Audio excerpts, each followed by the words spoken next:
E aí, pessoal, beleza? Tudo tranquilo? A aula de hoje nós vamos continuar o assunto em sistemas de duas partículas e dessa vez eu vou definir para vocês forças centrais. O que nós vamos começar fazendo? Vamos recapitular o que a gente viu no vídeo passado, que é o caso de sistemas de duas partículas. As duas partículas interagem entre si, mas o sistema em si é isolado. Ou seja, não tem força externa, só tem força de interação. Nós também vimos que nesse caso aqui temos as seguintes variáveis dinâmicas. O vetor posição do centro de massa, que a gente chamou de R vetor. Esse cara aqui é M1, posição da partícula 1, mais M2, posição da partícula 2, dividido pela massa total do sistema, em que a massa total do sistema é M1 mais M2. E nós temos também a posição relativa entre as partículas, é chamado de R pequeno. Ele é igual, nós definimos como x2 menos x1. E aqui nós vimos que as equações de movimento se dividem em duas equações. A primeira equação é a massa total vezes a derivada segunda da posição do centro de massa é igual a zero, né? Nesse caso do sistema isolado. Se o sistema não for isolado, eu tenho aqui uma força externa, mas nesse caso aqui ela é zero. Essa equação aqui dá conta de 3 graus de liberdade, ou seja, a solução para essas equações aqui são as 3 coordenadas do centro de massa como funções do tempo. A outra equação que eu tenho, m derivada segunda da posição relativa, é igual à força de interação do sistema. O importante dessas equações de movimento é que há completa separação entre os graus de liberdade do centro de massa e os graus de liberdade relativos, ou seja, que dependem só da posição das duas partículas, uma com relação à outra. Esse cara aqui me define os outros 3 graus de liberdade também, mas dessa vez esses graus de liberdade aqui são os graus de liberdade do movimento relativo entre as partículas. Nós temos o momento linear, que a gente chama de P, que é simplesmente a massa total vezes a velocidade do centro de massa.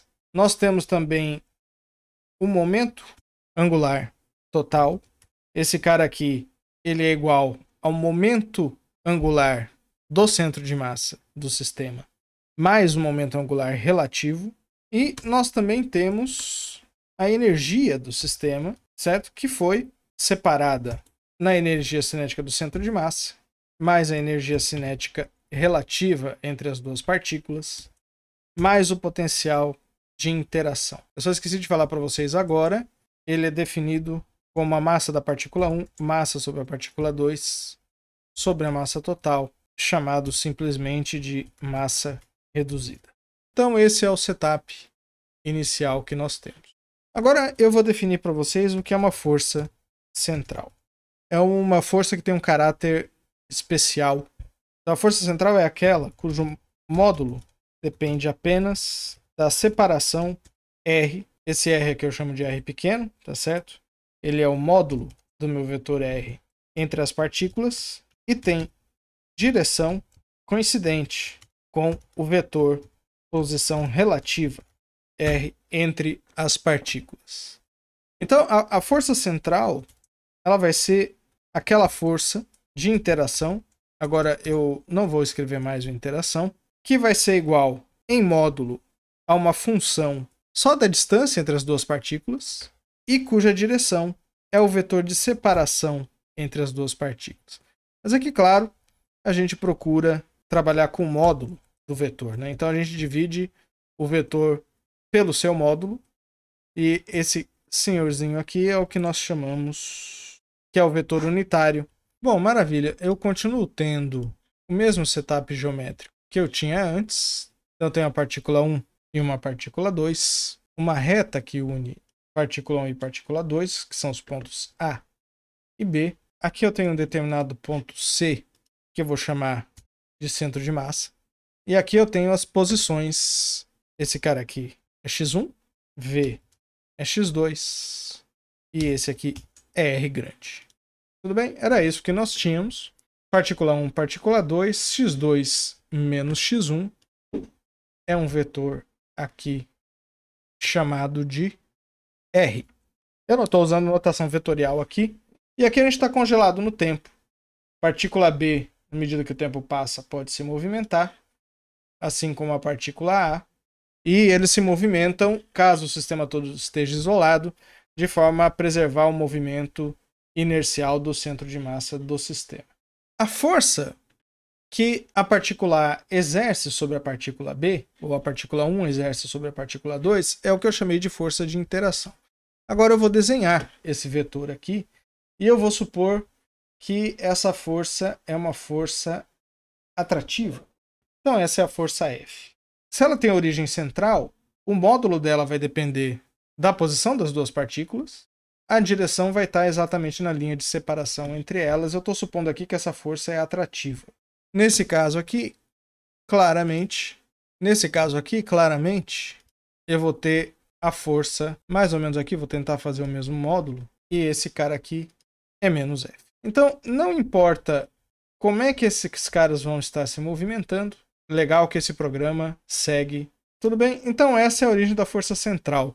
A grande questão é que a força depende do módulo da separação entre os pontos e também está na mesma direção.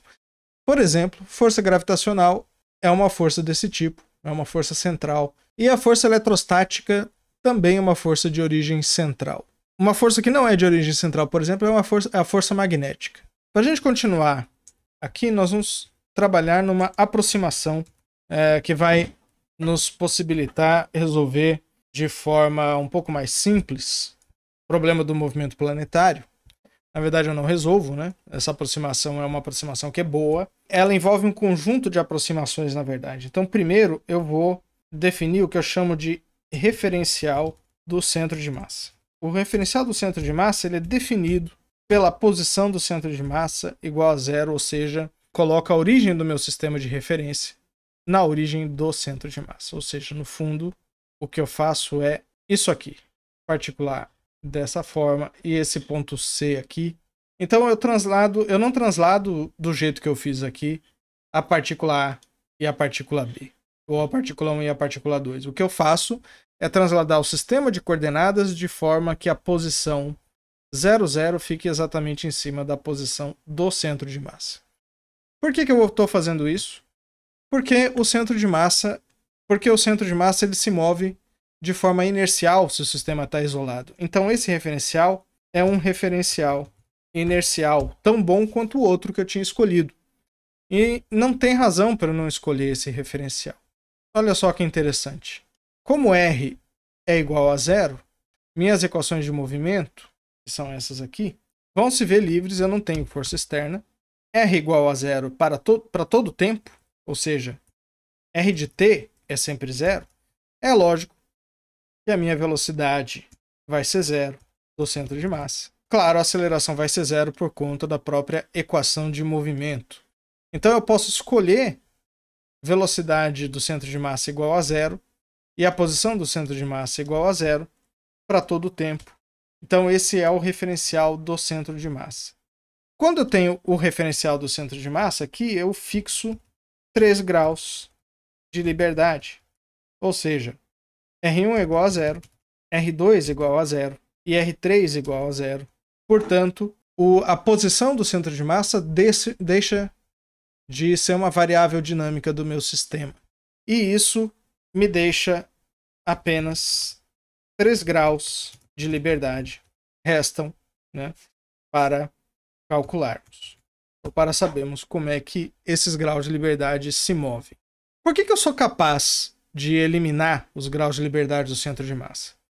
Eu sou capaz de eliminar porque, se vocês perceberem o que eu fiz aqui, eu tive a liberdade de escolher a origem do meu sistema de coordenadas. Ou seja, meu sistema todo é invariante por translações.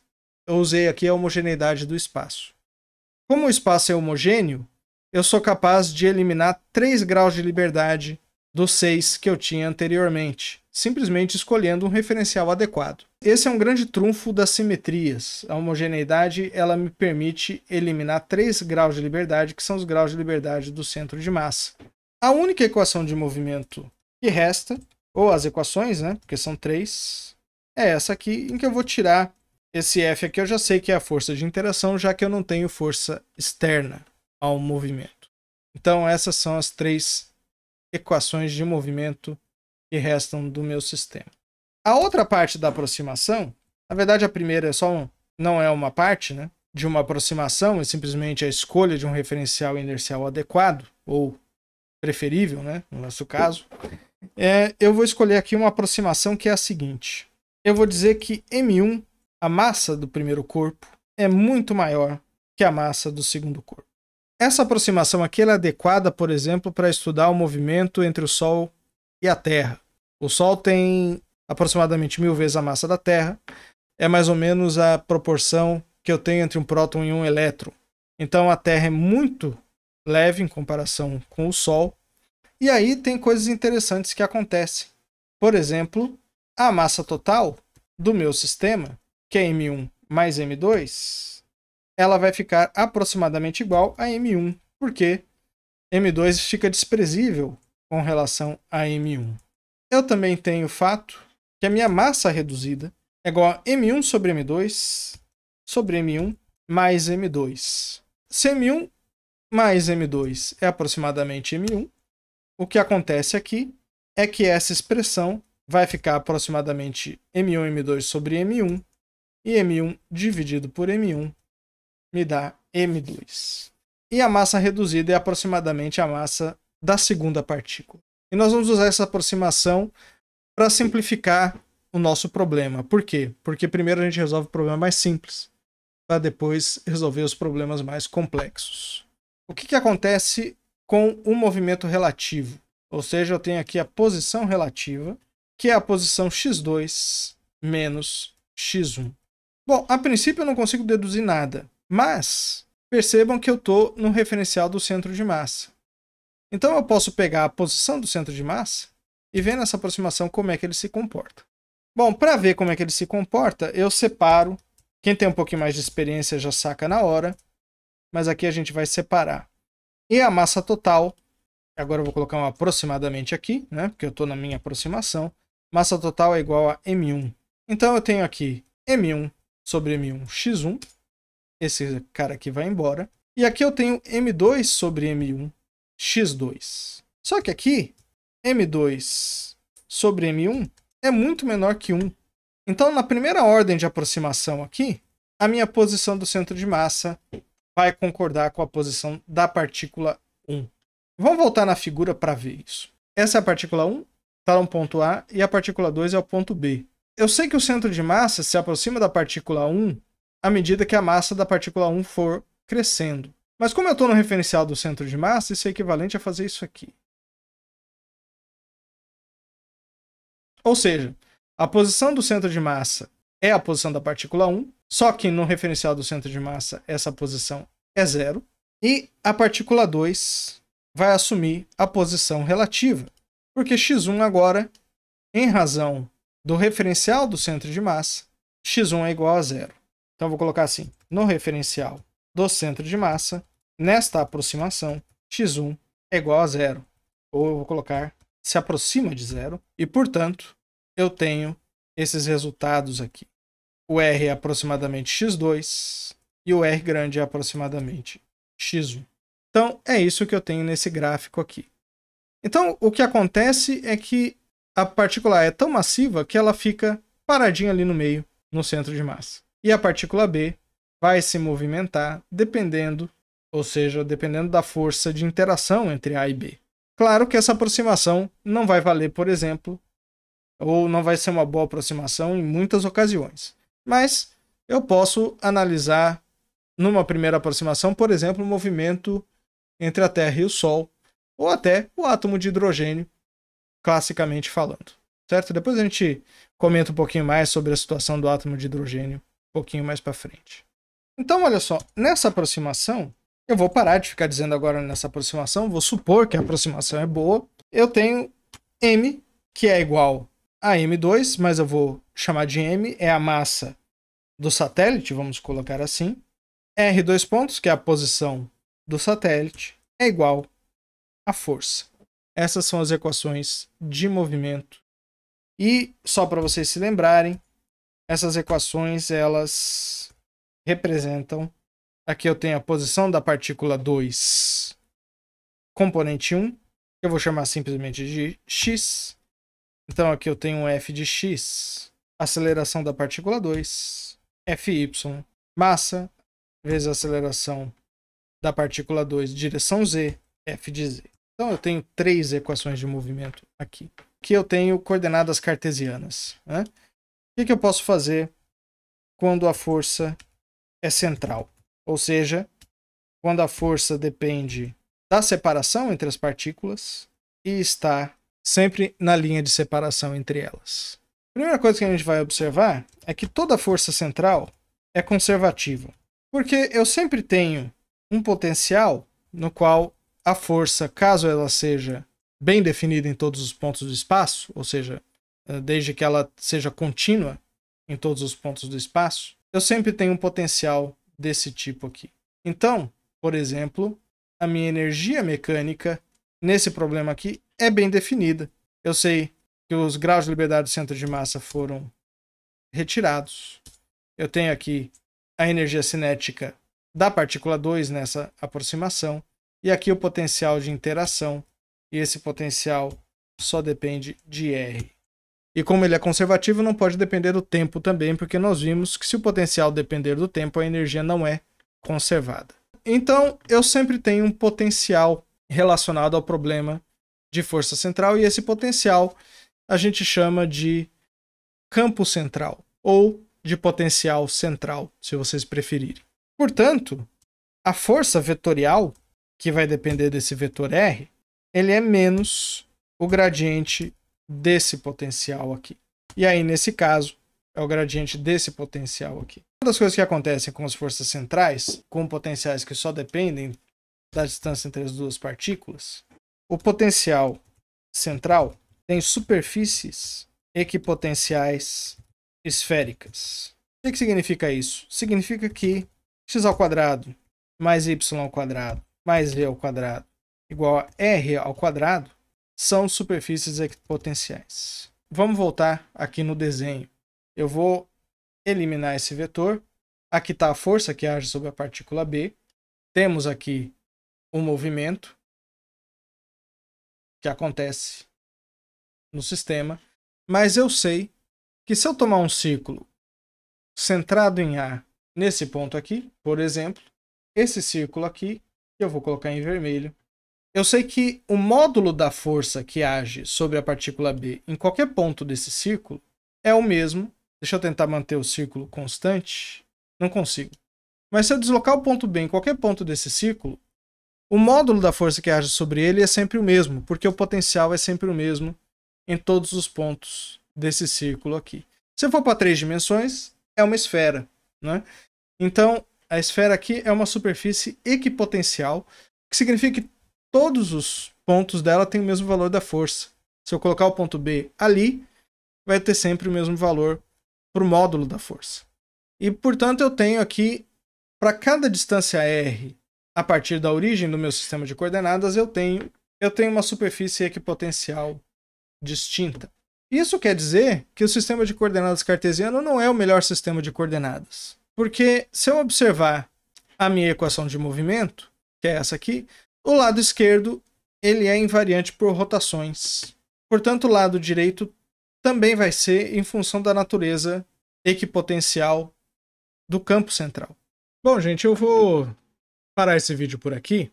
O nosso objetivo, por enquanto, foi demonstrar duas coisas. A primeira coisa é que nós podemos, utilizando o referencial do centro de massa, eliminar 3 graus de liberdade do sistema. Nós não precisamos mais nos preocupar com as coordenadas do centro de massa, como variáveis dinâmicas, porque a natureza conservativa do sistema que nós estamos trabalhando e a homogeneidade do sistema, ou seja, a invariância por translações, nos permitem colocar a origem do sistema de coordenadas exatamente no centro de massa. Portanto, o centro de massa nesse sistema de coordenadas ele não se move. Outra coisa que nós fizemos foi introduzir uma aproximação. E essa aproximação é a aproximação da massa de uma das partículas muito maior que a massa da segunda partícula. Essa é uma aproximação que vai ser adequada para analisar o problema do movimento planetário e nós vamos fazer isso logo. Agora, dentro dessa aproximação, no referencial do centro de massa, a gente foi capaz de evidenciar a simetria por rotações completa do problema. Como o sistema tem uma força de interação de origem central, portanto tem um potencial central que só depende da distância entre as partículas, portanto só vai depender da distância entre o satélite e a origem do sistema de coordenadas, o sistema ele é completamente invariante por rotações. Então eu tenho uma simetria por rotações. Essa simetria tem relação com conservação do momento angular do sistema, nós vamos ver isso também. Portanto, nós vamos utilizar, a partir de agora, coordenadas esférico-polares para resolver esse problema. Isso vai ser o tema do próximo vídeo. Então, no próximo vídeo, nós vamos lidar com as equações de movimento, que agora só dependem da posição da partícula 2 com relação a esse sistema de coordenadas. Um abraço a todos e até a próxima.